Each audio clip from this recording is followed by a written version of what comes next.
Bonjour et bienvenue dans Poire et Cahuète, le podcast de Slate.fr dédié à l'actualité des idées.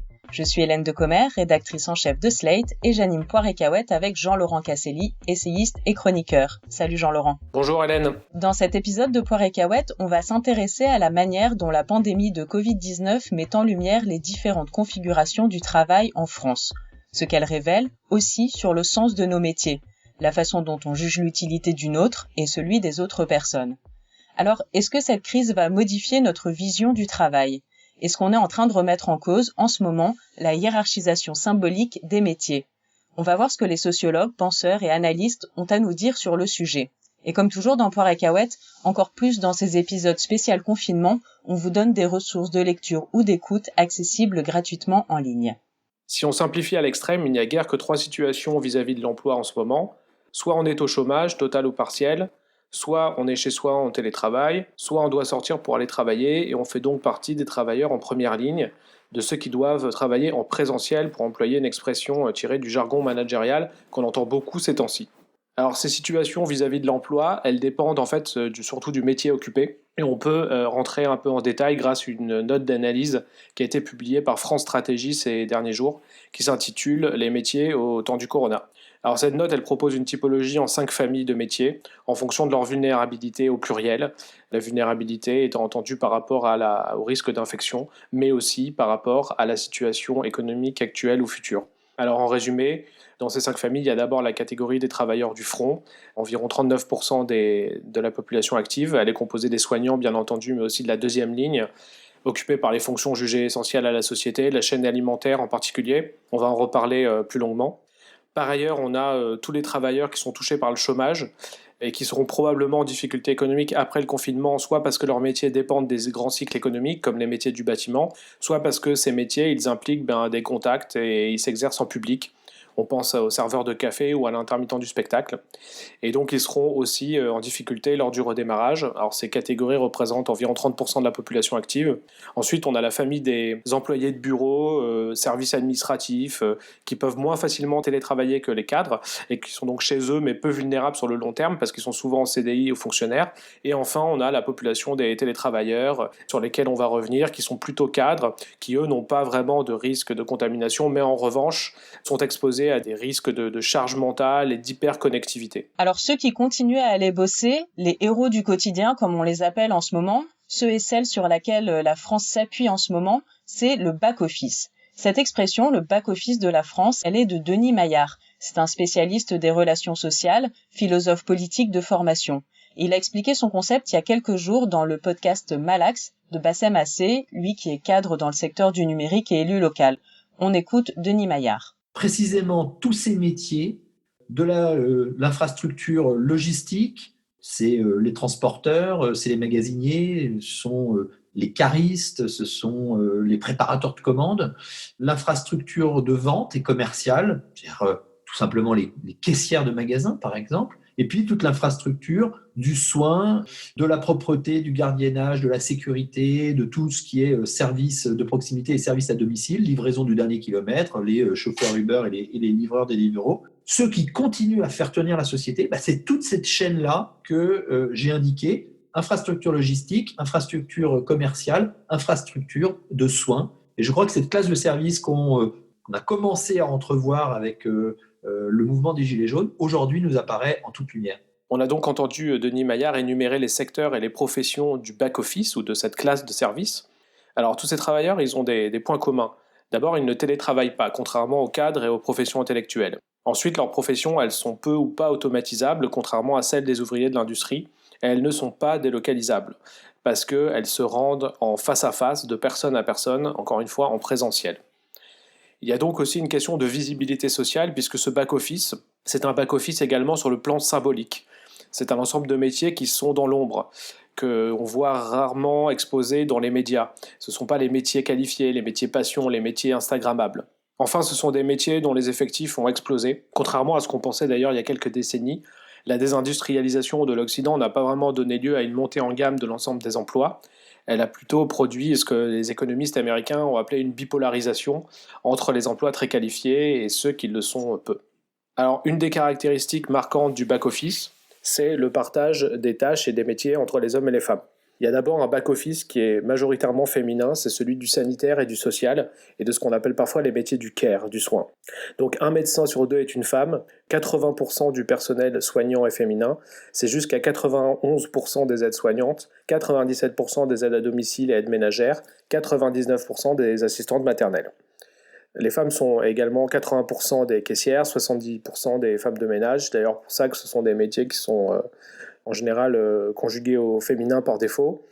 Et donc ce back-office féminin, il a comme spécificité d'être en contact direct avec le public, et donc avec le virus, plus que les métiers du back-office masculin. D'ailleurs, la note de France Stratégie dont on a parlé un peu plus haut présente quelques graphes, dont un sur lequel on voit la part des métiers qui sont en contact avec le public, et on voit que ce sont vraiment très nettement les métiers de ce back-office féminin. Alors les métiers plus masculins, eux, ce sont ceux qu'on pourrait appeler les métiers de la nouvelle condition ouvrière, ce sont les métiers de l'acheminement, de la distribution, de la chaîne logistique et de transport. Le métier emblématique, c'est celui de cariste ou de chauffeur-livreur ou encore de magasinier chez Amazon. Alors tous ces nouveaux ouvriers, ils ne portent pas vraiment des bleus de travail, mais plutôt des gilets jaunes. C'est d'ailleurs la population qu'on a vue en nombre sur les ronds-points. Si on se rappelle, dans les nombreux reportages qui étaient consacrés aux gilets jaunes, on avait très, très souvent des hommes qui étaient des caristes, des chauffeurs, des magasiniers, puis des femmes qui très souvent étaient des assistantes maternelles ou des aides à domicile. Une dernière caractéristique du back-office, c'est qu'il est éclaté sur le plan territorial. Et les métiers de la logistique ont plutôt une implantation périphérique, dans les grands entrepôts, à la marge des métropoles, des grandes agglomérations. L'industrie qui subsiste, elle est plutôt implantée dans des territoires ruraux.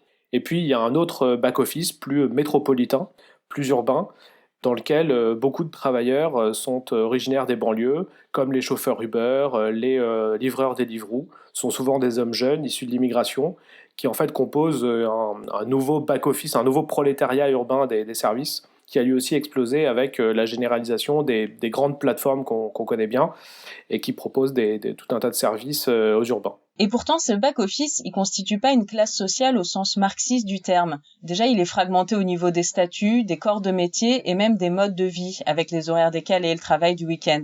Et c'est aussi des secteurs dans lesquels il y a peu de taux de syndicalisation. Alors, Denis Maillard a redéveloppé également son concept dans une note de la Fondation Jean Jaurès, qui est titrée « L'improbable reconnaissance du back-office de la société ». Il y écrit « À la différence du prolétariat d'hier, le back-office est à la fois subjectivement soudé et objectivement divers. » Et c'est vrai qu'il n'y a pas tellement de conscience de classe chez ces travailleurs et ces travailleuses. Il n'y a pas de remise en cause du système de production capitaliste, par exemple. Par contre, il y a une conscience de soi qui est aiguë et qui passe beaucoup par la notion de reconnaissance. C'est des choses qu'on entend aujourd'hui, à l'heure où ils sont en première ligne. Il y a des revendications de respect, de dignité, de reconnaissance de la valeur de son rôle dans la société. Je vous cite encore Denis Maillard dans sa note. La condition matérielle s'enchâsse dans la conscience subjective de soi-même, et la reconnaissance qu'attend le travailleur du back-office repose sur 3 aspects de sa vie matérielle. La dignité au travail, l'émancipation, et in fine, l'assurance d'une réelle appartenance à un monde commun. Et c'est pour ça aussi qu'on peut s'attendre, après la crise sanitaire, ou tout du moins après le confinement, à ce qu'il y ait des revendications sociales de la part de ces corps de métier. À l'opposé de cette France du back-office qui est en première ligne, on a toute une France du télétravail. Alors, rien à voir, autre ambiance, autre décor, puisque c'est une population qu'on a plutôt vue dans les réunions Zoom, parler depuis sa terrasse avec une glycine sur un treillage en fond, donc qui vit son confinement dans des conditions matérielles et de rapport au travail vraiment très différentes. Ah ouais, là on change complètement d'ambiance. La France en télétravail, c'est pas du tout la même que celle du back-office. Alors déjà aujourd'hui, il faut savoir qu'il y a 30% des actifs qui sont en télétravail. Qui sont-ils ? Eh bien, sans surprise, ce sont majoritairement des cadres, à hauteur de 66% d'après une note de la Fondation Jean Jaurès de Chloé Morin, Jérôme Fourquet et Marie Leverne, titrée « Premier de corvée et premier de cordée, quel avenir pour le travail déconfiné ?» À titre de comparaison, chez les professions intermédiaires, c'est seulement 35% de personnes qui sont en télétravail. Chez les employés, 19% et chez les ouvriers, 5%. Peut-être avec surprise, on constate que le télétravail est plus pratiqué dans le public que dans le privé, à hauteur de 36%, et ça c'est notamment dû au poids prépondérant des enseignants et des enseignantes qui télétravaillent massivement pour assurer la continuité pédagogique pendant le confinement. Et puis, il y a aussi des disparités spatiales. C'est en Île-de-France que le taux de télétravail est le plus important, 41%. Ça, c'est dû au fait qu'il y ait une concentration massive de cadres dans ce secteur et aussi que les activités de bureau sont les plus nombreuses. Et puis, disparité spatiale aussi due à l'extension de l'épidémie dans des régions peu touchées, comme la Bretagne ou les Pays de la Loire, par exemple, le taux de télétravail est assez faible, alors que dans le Grand Est, qui était le premier cluster de l'Hexagone, on atteint les 30% de télétravail. Alors même si le télétravail concerne des populations plutôt privilégiées, il fait quand même apparaître la question du sens, de l'utilité de son travail, puisque quand on est à distance, quand il y a des tâches qu'on ne peut plus faire, quand on n'a plus d'interaction avec les gens, on peut se sentir un petit peu inutile. Je vous cite un passage de cette note de la Fondation Jean Jaurès, premier de cordée, premier de corvée. Des professions dont les chefs d'entreprise affirment d'ordinaire ne pas pouvoir se passer sont aujourd'hui dépourvues de sens.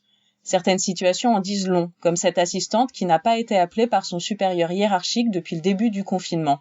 L'effet déflagrateur est immédiat, je ne suis qu'un larbin. Les cadres supérieurs ne sont pas à l'abri, ainsi en est-il des chefs dont le métier consiste exclusivement à distribuer des tâches. Il faut aller vite. Finalement, je suis court-circuité car dans l'urgence, il est plus rapide de faire directement appel à l'opérationnel qu'à un intermédiaire dont on comprend l'inutilité. Monsieur Ranu! Monsieur Ranu! Oui, Nicole. J'ai mené mon enquête. Il semblerait que notre réunion n'avait aucun objet. Quoi? Et plus grave encore, apparemment, nous n'avons aucune fonction dans cette entreprise. Mais enfin, Nicole, c'est impossible. Ça fait 30 ans que je travaille ici. Je m'en serais aperçu quand même. Bon, écoutez, ce que je propose, c'est de faire une réunion pour tirer tout ça au clair. Ok. C'était donc un sketch du message à caractère informatif 2, dans lequel les auteurs Nicolas et Bruno doublent des petites vidéos ringardes d'entreprise.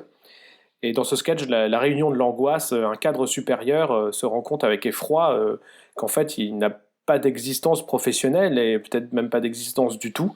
Et c'est vrai que cette grande frayeur du cadre sup d'Open Space, on la voit ressurgir depuis le début du confinement, avec le retour en grâce d'un concept inventé en 2013 par l'anthropologue David Graeber. Ce concept, c'est celui des bullshit jobs, les métiers à la con en bon français. Ce concept a été inventé, déposé en quelque sorte par Graeber lors d'un article retentissant qu'il a publié à l'été 2013 dans une revue anglaise qui s'appelle Strike. Et dans cet article, Graeber s'agaçait du fait que tant de gens en Occident occupent des métiers qu'ils savent inutiles. Par exemple, des juristes d'entreprise, des consultants, les gens des fonctions support des grandes boîtes, les hauts dirigeants, le top management, comme on dit. Et en fait, Graeber s'énervait contre cette injustice qui veut que plus un métier soit utile à la société, moins il soit considéré et bien rémunéré. Et il il imaginait dans son texte une sorte de crash test des bullshit jobs. Il demandait qu'arriverait-il si un jour toute une classe de personnes disparaissait. Par exemple, s'ils n'allaient pas au travail pendant un mois. Et ben, en ce moment, avec le confinement, c'est exactement ce qu'on est en train d'expérimenter. D'ailleurs, Graeber l'avait très bien prévu. Si les aides-soignantes, si les éboueurs, si les mécaniciens, si les enseignants arrêtent de travailler, les conséquences vont être quasi immédiates sur le fonctionnement social. Même si les écrivains de science-fiction, les musiciens s'arrêtent de travailler, ils risquent de manquer quelque chose. Alors que, disait-il, si les dirigeants de la finance, les lobbyistes, les spécialistes des relations publiques et autres télémarketeurs arrêtent de travailler, on pourrait s'en sortir assez bien, à l'exception, disait-il, des médecins, un des seuls métiers bien rémunérés qui ne mettait pas dans la catégorie des bullshit jobs, signe encore une fois qu'il avait quand même assez bien prévu ce qui allait se passer. Voilà. Pour faire un peu d'auto-promo, je vous renvoie à l'article que j'avais écrit dans la foulée de celui de Graeber en 2013 dans Slate, L'invasion des métiers à la con, une fatalité économique, qui est, je pense, encore à ce jour, probablement mon article le plus lu de Slate, même s'il l'est beaucoup moins que celui de la recette des pâtes à la carbonara. Alors, est-ce qu'on va assister dans les mois qui viennent à des reconversions de Bac+5 en caissière? Parce qu'on a vu ces dernières années, dans la lignée des bullshit jobs et de la quête de sens, des diplômés, voire très hauts diplômés, se reconvertir en fleuristes ou en boulanger pour changer leur vie. Alors, s'ils veulent vraiment trouver du sens, peut-être qu'aujourd'hui, ils vont choisir de devenir livreur Amazon ou aide-soignante. On le verra dans les mois qui viennent. Et voilà, c'est la fin de ce Poire et Cahuète que vous pouvez retrouver sur slate.fr ou sur votre application de podcast préférée. Si vous avez aimé Poire et Cahuète, n'hésitez pas à vous abonner, à nous mettre 5 étoiles et à en parler autour de vous.